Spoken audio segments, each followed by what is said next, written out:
We either learn to master money or it will master us, okay? So it starts with an understanding where money money is never my identity, good or bad.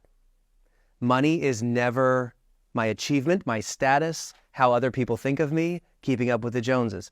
Or money, I don't believe that money will never come to me. I don't believe that I'm bad with money. I don't believe that I'm not worth anything. Those are the negative poverty mindsets that hit people all the time. Mm-hmm. Those both need to be rejected.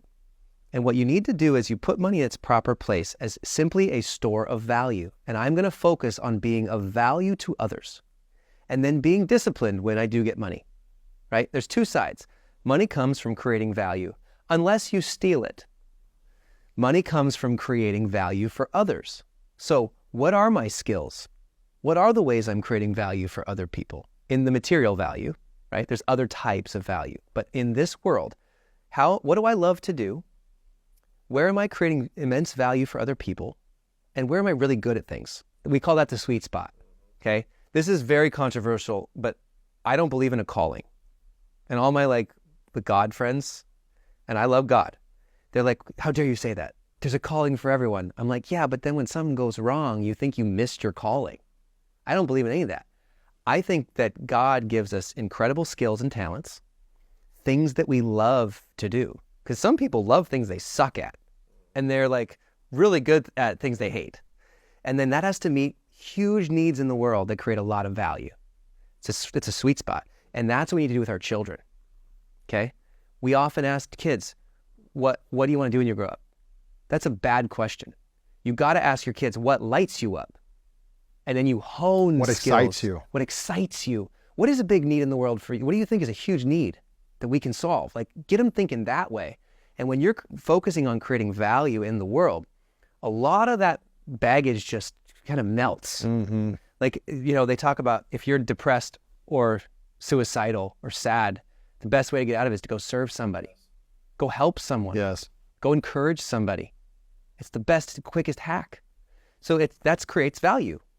And so the point here with a 35-year-old that's spinning and they're in their midlife crisis and they're struggling, it's go back to basics and realize that money is just a store of value, and that I want to hone my skills to do what I love, what I'm good at, and what meets massive needs in the world. How does someone, when they understand money is a store of value and they realize they don't have any of it, Mm-hmm. how do they not say, well, that means I don't have any value because I haven't learned how to make money or manage it properly. Yeah. So I am worthless. Money is not a store of your value. Money is simply a store of its own value. That's why you have to remove the identity structure. You, Lewis, are invaluable. As a human, you are invaluable. That's the first step. Right. I'm valuable just by being a person. Yes. But the value that I can create for others, the problems I can solve, the wants and needs I can meet, the empathy and service and ways to hunt for helping. Yes. One of the rewards is financial. So money is a store of creating that kind of value. So one better question to ask yourself is, instead of saying, why am I so worthless, is to say, how might I create more value?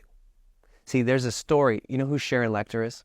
No. She's the kind of the godmother of financial literacy. Rich Dad, Poor Dad. Yeah. The Cash Flow Game. She has 14 international bestsellers. Wow. She's helped the last 6 presidents. She's 80 years old. She's unbelievable. Wow. She kind of passed the baton when we did our book, Value Creation Kid. She said, Scott, when I was a teenager and when I was a kid, my dad asked me one question that changed my whole life. You want to know what it was? Sure. He said every night before bed, he'd ask me this question. Who did you add value to today? Mm-hmm. One question. Over and over and over. And she said, over time, I started to see a lens. The whole world was a lens.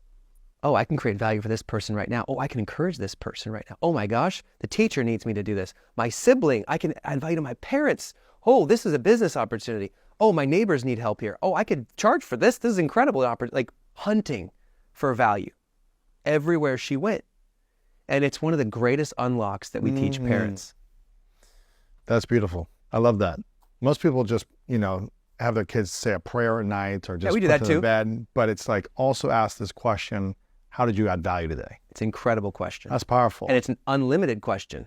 It's not a yes or no. Right. Because you want kids to be in a, like the spirit of play, right? Make it a game. Make it a game. Make it fun. Like until further notice with your children, celebrate everything.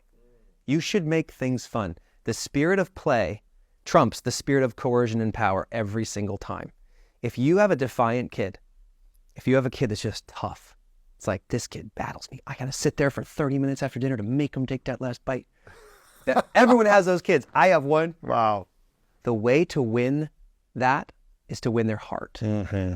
You have to have fun. Yes. Enjoy that child. If you can enjoy the child and play, you win their heart. Wow.